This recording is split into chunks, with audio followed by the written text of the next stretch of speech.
the moment. So this is a continuation of the first lecture that we had last week on rules of differentiation. What if you have f of r, let's say f of r is equal to the cube root of r squared. Okay, this is in the radical form. Now, express this into exponential form. This is equal to r raised to what exponent?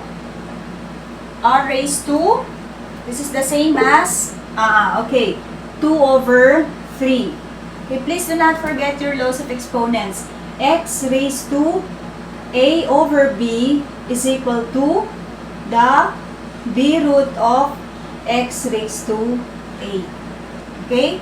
B root of x raised to a. So your f prime of r then from your power rule will be 2/3 r raised to 2/3 minus 1. So f prime of r is equal to 2/3 r raised to negative 1/3. But we have to simplify this, okay? So an expression is not in the simplest form yet if it consists of negative exponents. Okay, so express this into, or should I say simplify, f prime of r is equal to 2 over 3 cube root of r. Correct? 2 over 3 r raised to 1/3 is cube root of r. Okay? Now, we move on to the next. So, your power rule. Next, we have the constant multiple rule. Constant multiple rule says, if f of x is equal to k, where k is a constant, times h of x, where k is a constant, then f prime of x is equal to the constant times derivative of h prime of x. The rule says the derivative of a constant times a differentiable function is the constant times the derivative of the function. Okay? The constant times the derivative of the function. That's the constant multiple rule. So if you have C, let's say for instance, f of x is equal to cx raised to n, then f prime of x is equal to the constant, if c is a constant, c, and then apply power rule for x raised to n times n x raised to n minus 1. Okay? So, as simple as that. Okay, let's look at one example. F of x, if for instance f of x is equal to 5 x raised to 3/4. Okay, so you have here a constant. Yes, you have a constant 5x raised to 3/4. So your constant multiple rule says f prime of x is simply just the constant, copy the constant, multiplied by the derivative of this. And the derivative of x raised to 3/4 from your power rule is 3/4 x raised to 3/4 minus 1. And when simplified further, what will this be? 15 over 4 x raised to negative 1/4, or 15 all over 4x, express this in radical form, 4th root of x. Okay? So, 15 all over 4th root of x. Questions here? Okay, now. None. We proceed to the next thing. Quotient rule. If we have, okay, h of x is equal to f of x over g of x, then the derivative is not equal to the quotient of the derivative of the numerator and denominator. No. Okay? Okay, remember the shortcut v du minus u dv all over v squared. Or, if g of x is the denominator and f of x is the numerator, then g of x times f prime of x minus f of x times g prime of x all over g of x squared. Okay? Or v du minus u dv, or denominator times derivative of the numerator plus the or minus the numerator times derivative of the denominator over the square of the denominator. Okay? So I hope everything is clear regarding these rules. Now we move on to the next then, the chain rule. Now I have here two sets of functions, set A and set B. Set A and set B. What can you say about the functions in set A as compared to the functions in set B? Compare the forms of the functions in set A with their corresponding functions in set B. Which of the set of functions can be differentiated using the rules that we have already discussed? Okay, letter A. Okay, letter A. Letter A, number 1, y equal to x to the 5th power could be easily differentiated using the power rule. Yes, ito, x to the 5th power. In like manner, set A, second function, y equal to 5 square root of x could be differentiated using the constant multiple rule, and then apply the power rule for square root of x. And then the third, uv. Yes, this use power rule. And then the last one is constant multiple rule. Okay? And apply the power rule too. However, for set B, looking at set B, what can you say about set B? Y equal to the quantity x squared plus x minus 2 raised to the 5th power. And then y equal to 5 square root of x squared plus x minus 2. Then you have y equal to the quantity 2x plus 1 to the 4th power times x minus 1, the quantity raised to the 5th power, and the rest. So we cannot make use of our rules, okay, the rules that we have just discussed or that we have just reviewed, which means we have to resort to another technique.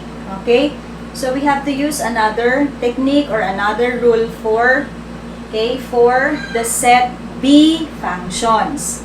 So like what I said earlier, y equal to x to the 5th is simply a power, the base is x.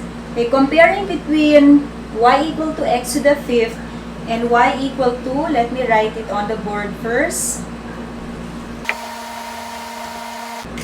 Y is equal to x to the 5th. And the other function is y is equal to the quantity x squared plus x minus 2 raised to the 5th power. Compare between the two. Here, the base is 5, or x rather, and the exponent is 5. While in the second one, the base is x squared plus x minus 2, and the exponent is 5. So, if we look into our power rule, x raised to n, then we could easily differentiate y equal to x to the 5th, but not the second. Okay, so here, we have to employ your chain rule. Okay, in like manner, ito din, another example, y equal to 5 square root of x, and compare it to y equal to 5 square root of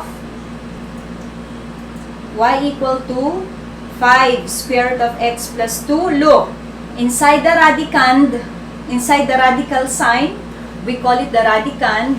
The radicand in the first is, the radicand in the first is simply x, while in the second, the radicand is the expression x squared plus x minus 2. Okay? Yan.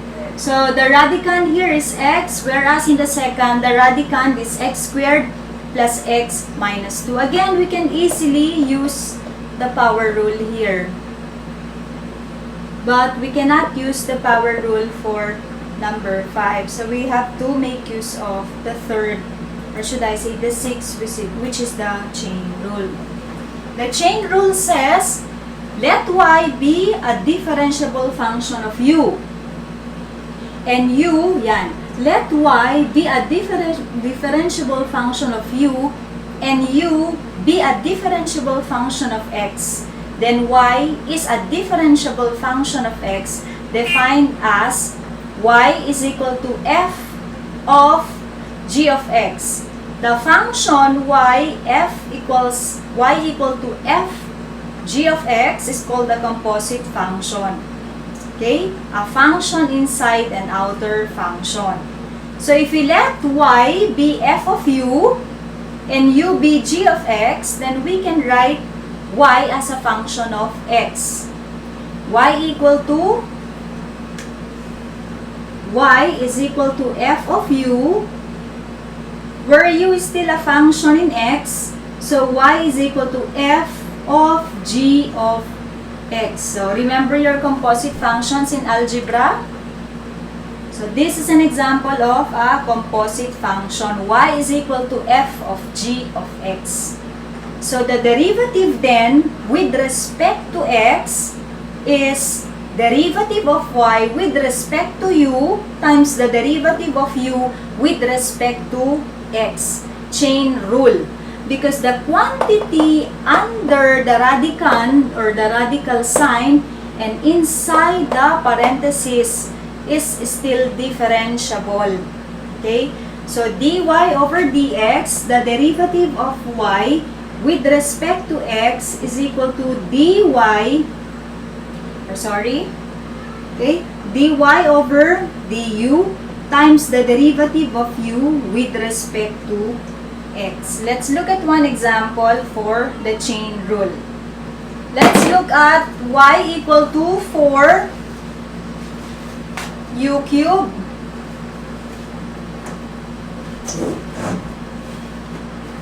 y equal to 4u cubed, where u is equal to x squared plus 5. Y is equal to the quantity x squared plus 5 times 4. Y equal to 4 times the quantity x squared plus 5 raised to the third power. Y equal to 4, x squared plus 5 to the third power. Here, we let the quantity inside the grouping symbol to be our u. Let this be u. Your y prime, your y therefore, before getting the y prime, the y, your y in terms of u takes the form 4u to the third power. Okay, now let's differentiate y with respect to u. What is dy over du? Okay, 4u cubed will be 4 times 3 u raised to 3 minus 1. Okay, times derivative of u with respect to x. Okay, or du lang. Okay lang. Kung iba, du lang, it's okay. That's implied. Derivative of u with respect to x. So, we still have to get du. Okay? We still have to find out what du is. So that dy with respect to dx will now be 12u squared times, ayun na lang, instead of u, okay, ganyan muna tayo, dy over du muna tayo, okay, times du. Now, with respect to x, dy over dx will now be your u here. U is equal to the expression inside the radical sign, or the grouping sign, I should say, is x squared plus 5. What therefore is your du? Derivative of x squared is 2x. and derivative of 5 is 0. So, replacing or substituting u and du into this, you'll get the final derivative.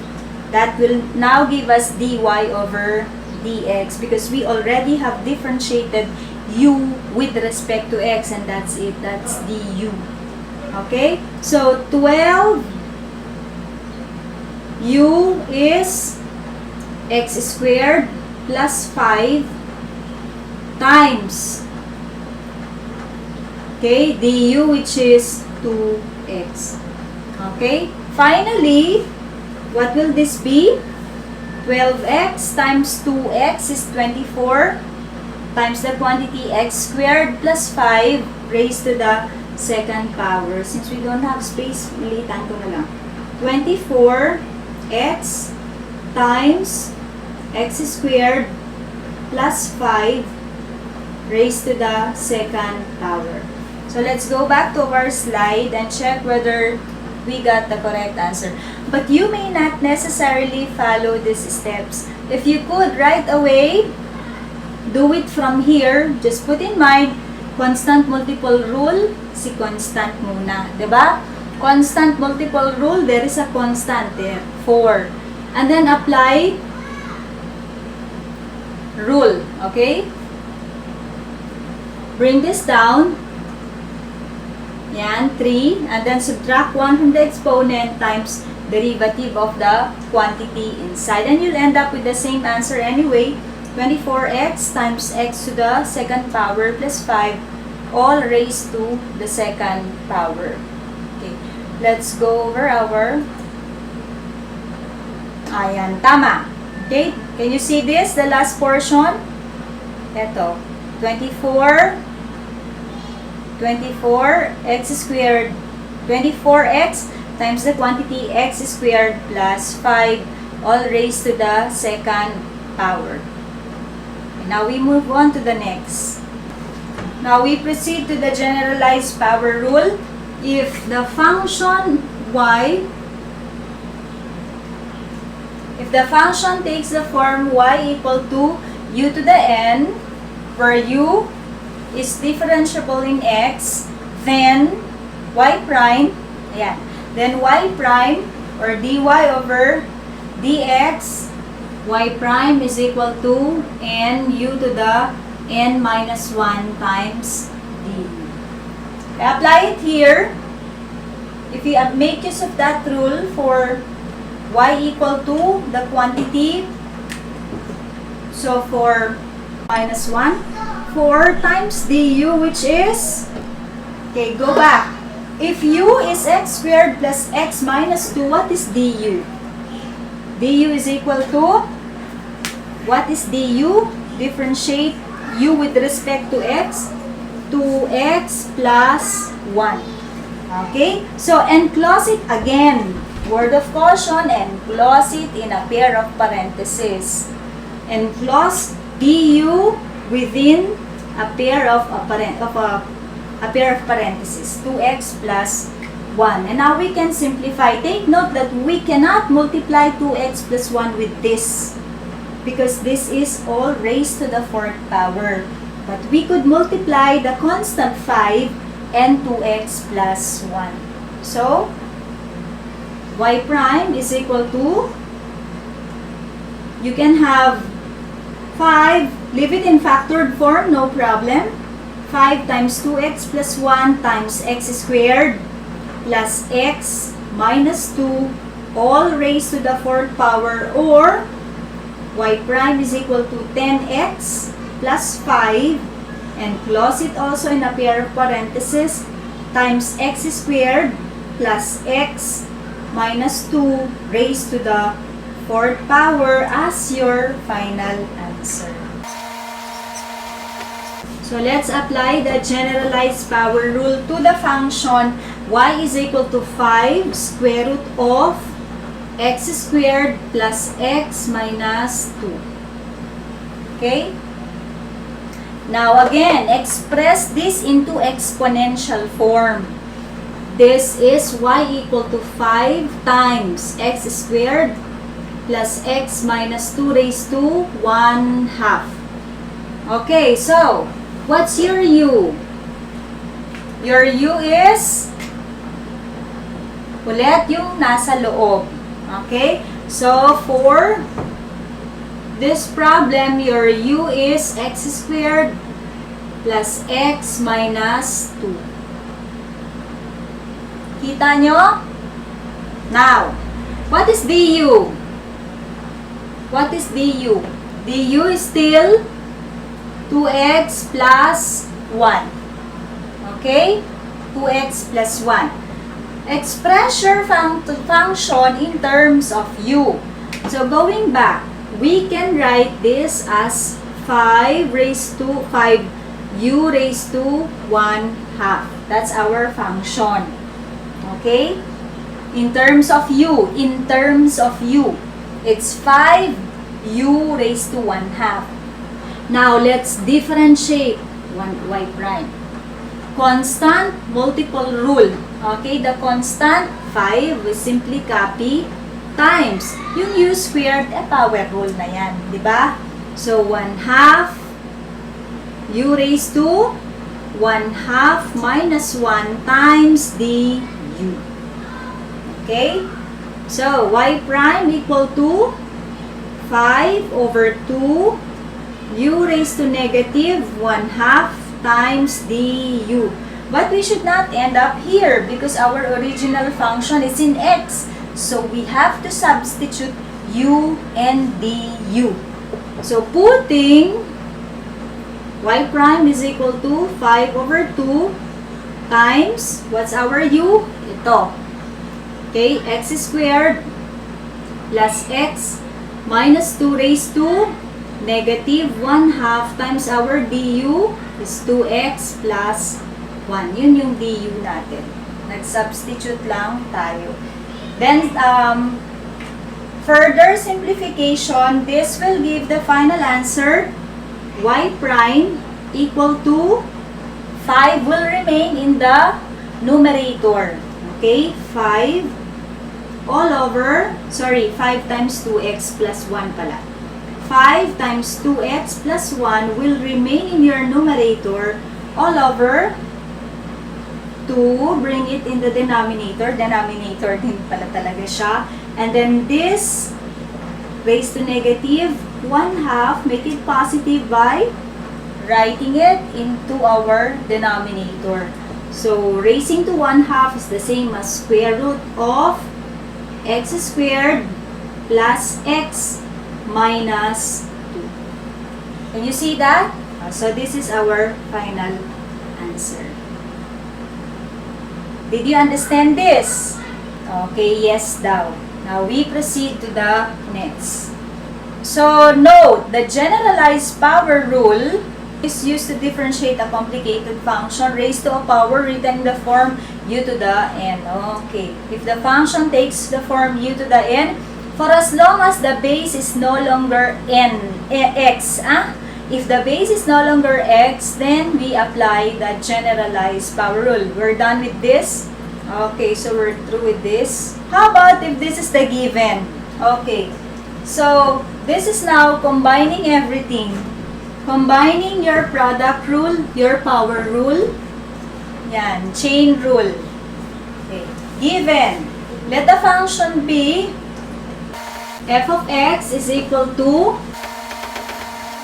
the function given is f of x, mahaba-haba ito, is equal to the quantity 2x plus 1 to the 4th power times x minus 1 raised to the 5th power. Find f prime of x.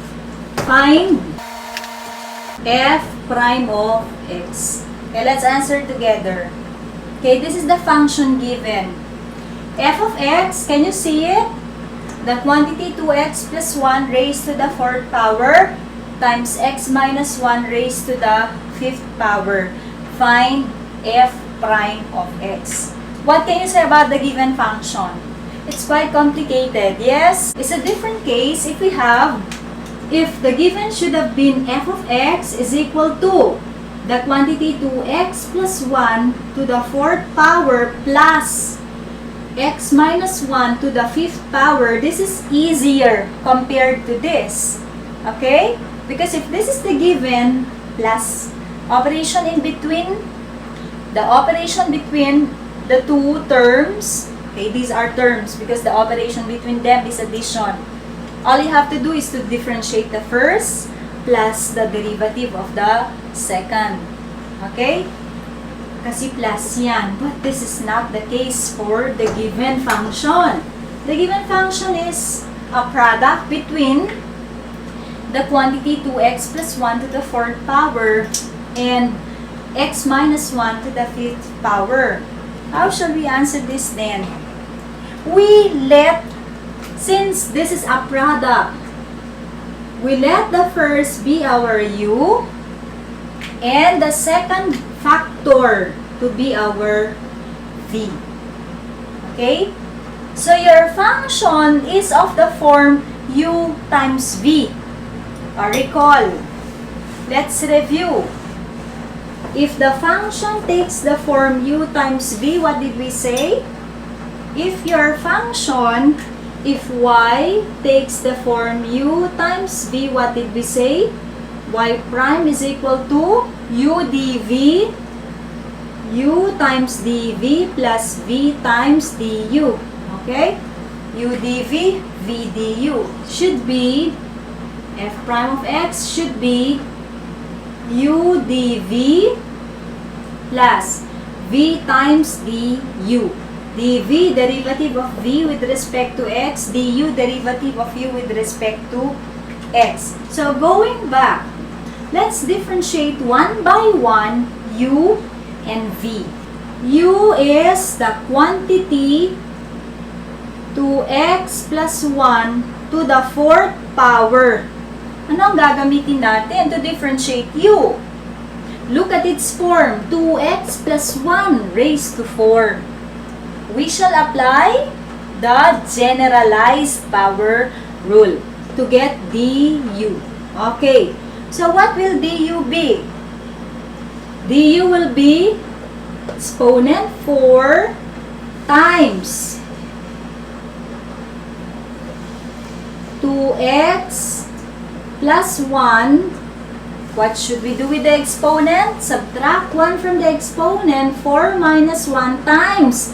Remember, the base is not just x but 2x plus 1. So we still have to differentiate it. So times 2. Gets nyo yun? Now, what will du be? 2 times 4 is 8. Okay? 2x plus 1 to the 3rd power. That is our du. Okay? Correct. Ngayon, si v naman. Now, let's pay attention to v this time. How about v?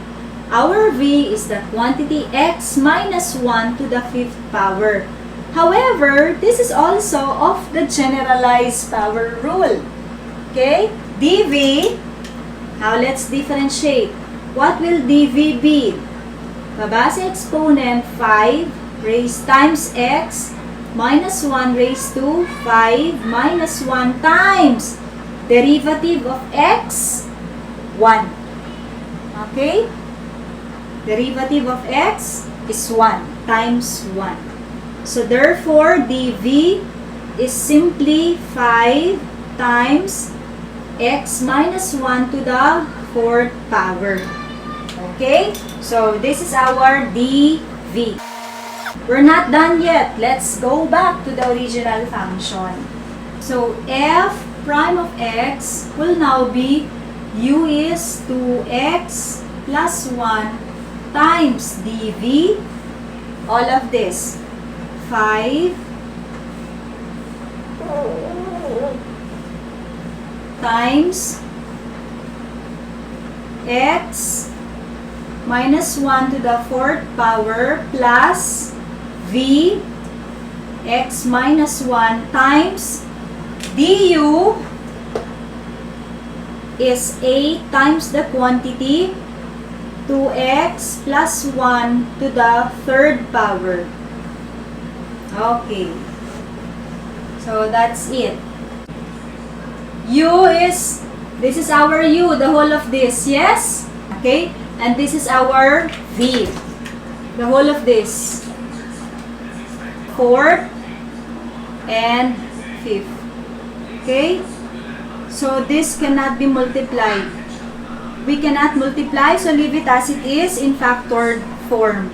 So your final answer should be, this could not be multiplied because this is raised to the fourth power, whereas this is a constant. So 5 times 2x plus 1. And in like manner, you cannot also multiply this. You leave it as 8 times x minus 1 to the fifth power. Okay? To the fourth ito. Okay? This is our whole u and this is our whole v. So we failed to write this a while ago. Okay? And this also for 5. Any questions now? So this is now the final answer. Okay, now we move on to the next. This time it's a quotient. Okay, x plus 1 over x minus 1 raised to the fourth power. F of x is equal to the quantity x plus 1 over x minus 1 raised to the fourth power.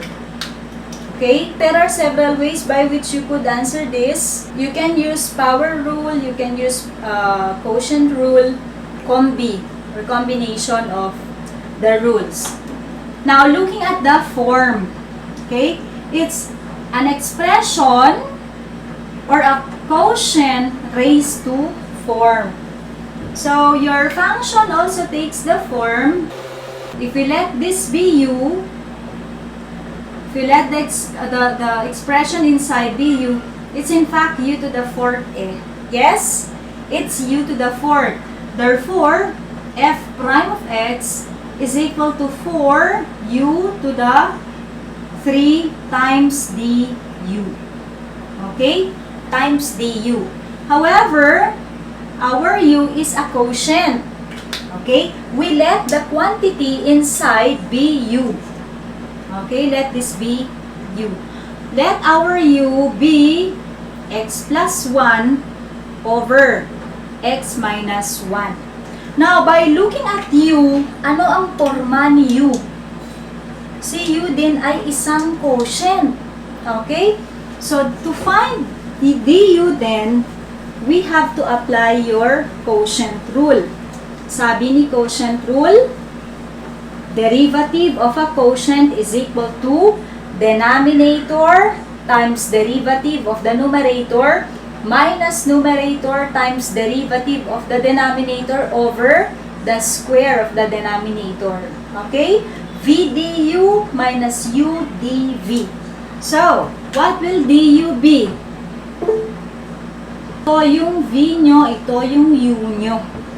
Ito yung numerator, ito yung denominator. So, gamitan natin nung quotient rule. So, du equals denominator muna and close it in a pair of parentheses, x minus 1 times derivative of the numerator. Derivative of x plus 1 is 1. Okay, times 1. Minus u dv. Numerator, x plus 1 times derivative of the denominator, 1 all over the square of the denominator, x minus 1 squared. Okay, let's simplify.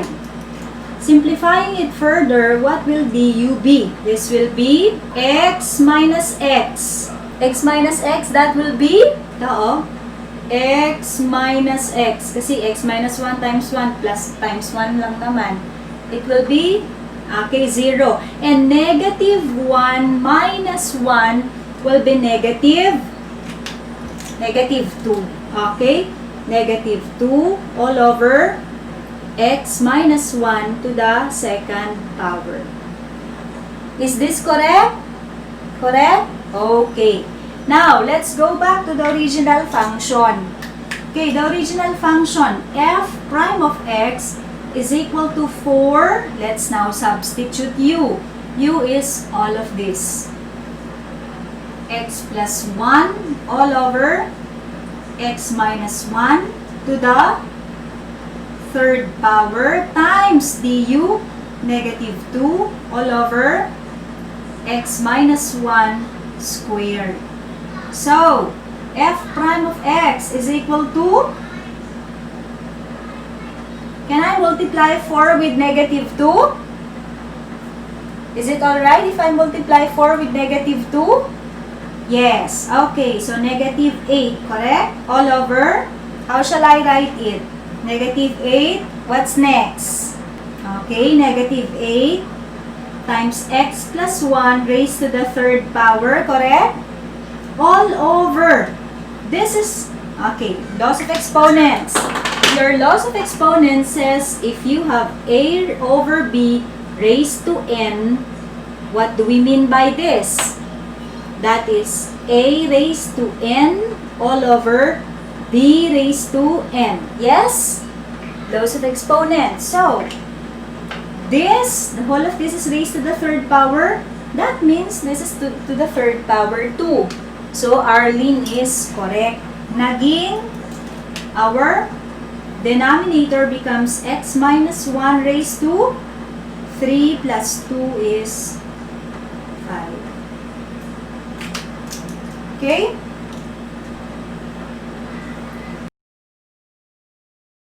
Did you understand this? Did you understand this?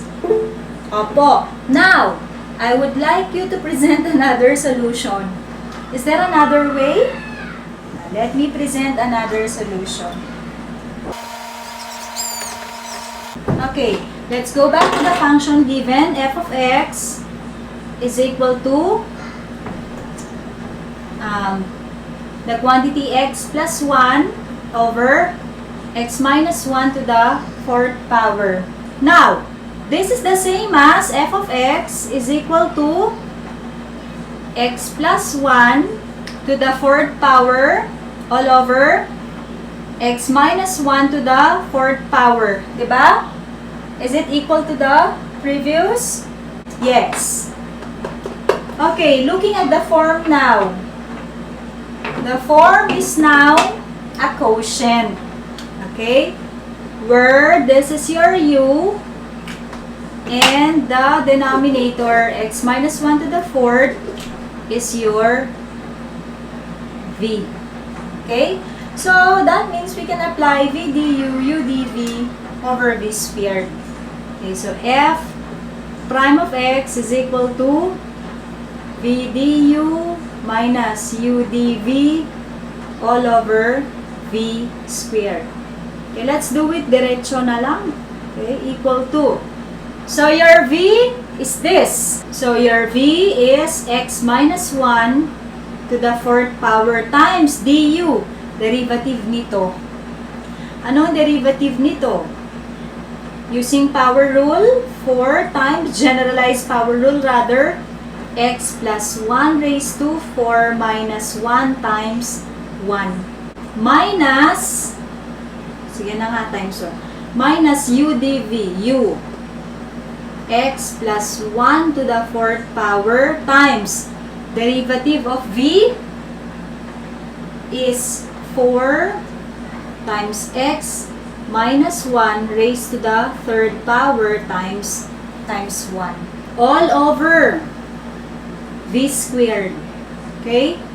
X minus 1 to the fourth power raised to the second power. Okay. So, f prime of x is equal to, let's simplify, x minus 1 to the fourth power times 4, x plus 1 to the third power minus, si 4 sana nilagay na natin dito, ano, sige lang.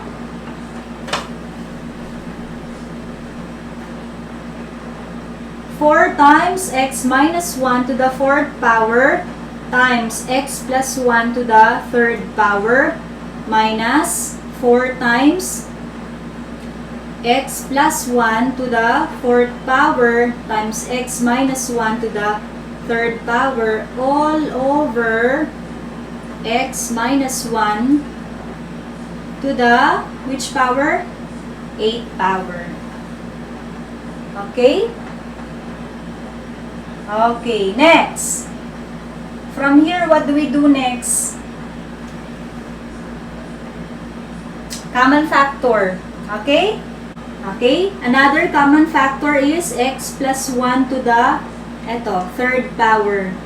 So, we bring this out too. So, what will be left? What will the other factor be? 4 times. Ito, isa. X minus 1. You get it? Are you following? And then, I'll bring this out and I'll bring x plus 1 to the 3rd. May isa pa. Are you getting it? So, kung lalabas ko c to the 3rd power, then minus 4 times x plus 1. Okay? All over x minus 1 raised to the 8th power. So, from here, any idea how we could simplify? Is there a common factor in the numerator and denominator? Meron, di ba? So, obviously, ito. Si x minus 1 cube, cancel it out. And what happens of the exponent of the denominator?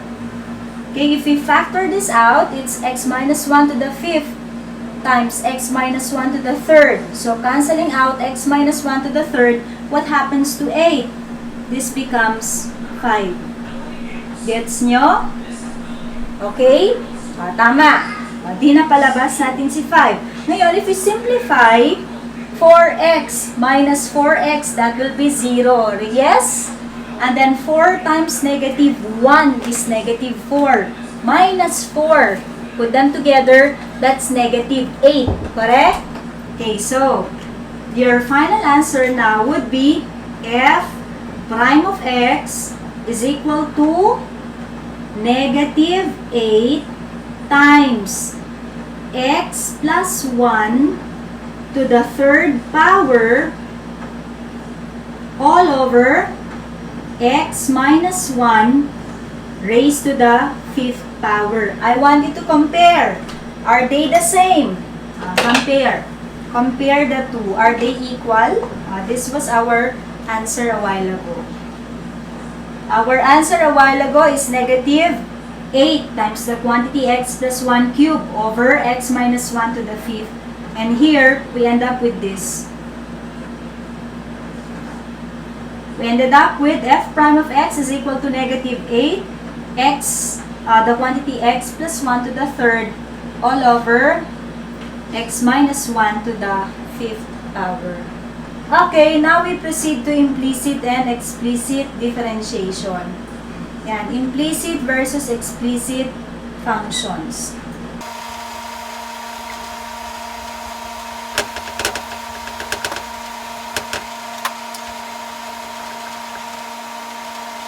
So for implicit differentiation, now there are two ways by which a function could be stated, either explicitly or implicitly. Y is equal to x minus 5, y is equal to x minus 1. Or you could have x squared minus 1. So they are explicitly stated in terms of x. Here, B. You can find both variable x and y on one side of the equation. So how do we do implicit differentiation? Let this be example number 1. Looking at the form, so combining all the rules that we took up since day 1, x squared is of the power rule. We want to get the derivative of x squared with respect to x. We want to get the derivative of y squared with respect to x.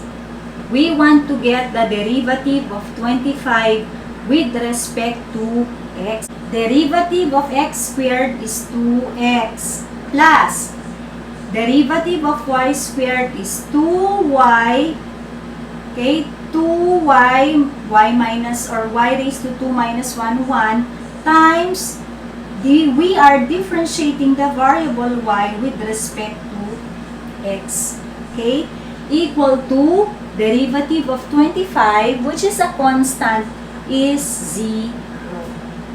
So I will leave 2y dy over dx here and move this to the opposite side, or by addition property of equality, okay, subtracting 2x from both sides, you'll get minus 2x on the right side.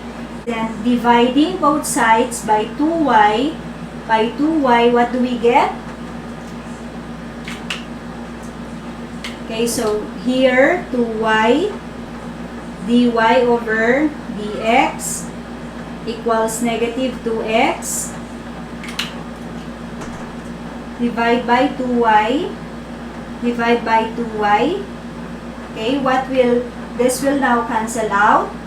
So your dy over dx will now be dy over dx is equal to what? Then your dy over dx is simply negative x over 1. Okay, so that's it. Compare it to the answer in the handout. Let's look into your handout first. Okay, see this? Negative x over y. Okay, now we move on to the next problem. The given is y cubed plus 4y squared plus 3x squared plus 10 equals 0. Sige, sagutin natin to as 1.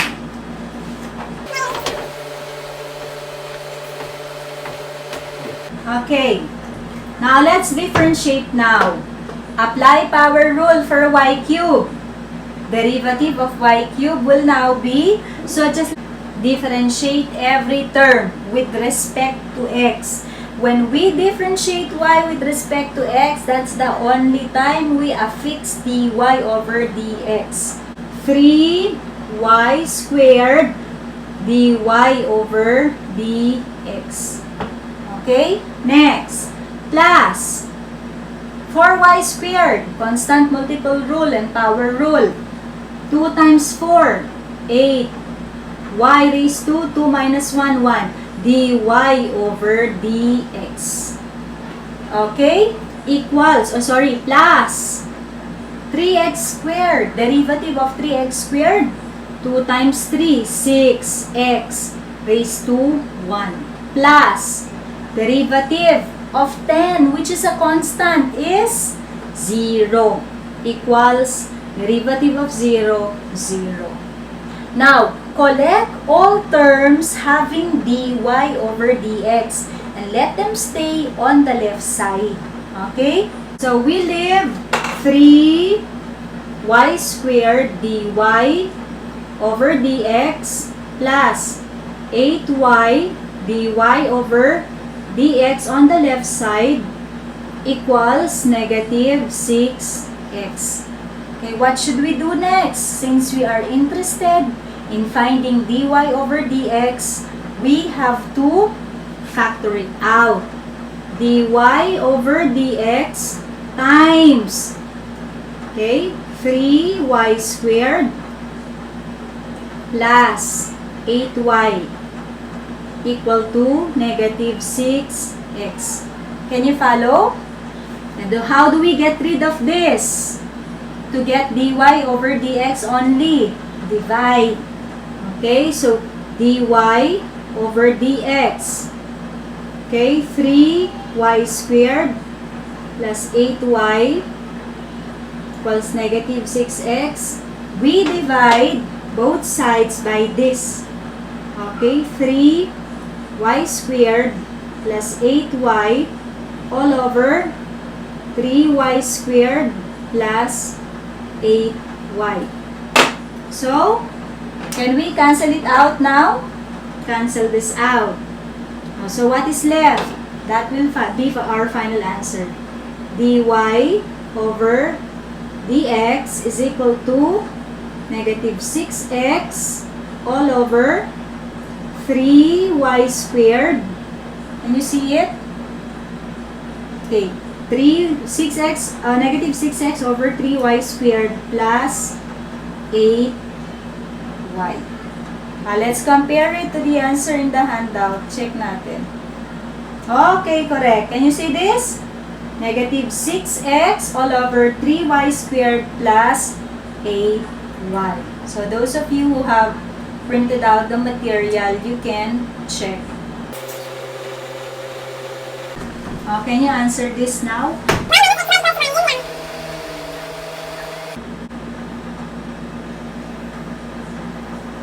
X squared y minus xy squared equal to 1. Okay. X squared y minus xy squared equal to 1. The first, look at the given. Looking at the first term, this takes the form u v. Okay? And in like manner, the second also takes the form u v. Okay? Let's differentiate. Okay, so the first, x squared. Okay? The first is x squared times derivative of the second, derivative of y with respect to x is 1. dy over dx. So, times dy over dx plus v du. vy times du, derivative of x squared, is 2x. Did you understand that? u dv plus v du. Okay? u dv plus v du minus, again, u dv v du. u minus x times derivative of this is 2y dy over dx plus v du y squared times 1. Okay? Let's continue further. X squared dy over dx plus 2xy minus 2xy. Okay? Close this in a pair of bracket. Minus 2xy dy over dx minus y squared equal to 0. Derivative of a constant is 0. Let's continue further. Collect all terms having dy over dx. Ito, tsaka ito. Leave them on the left side of the equation. X squared dy over dx minus 2xy dy over dx is equal to y squared minus 2xy. And then factoring out, dy over dx is equal to, or times rather, x squared minus 2xy equal to y squared minus 2xy. So finally, dy over dx is equal to y squared minus 2xy all over x squared minus 2xy. That's it.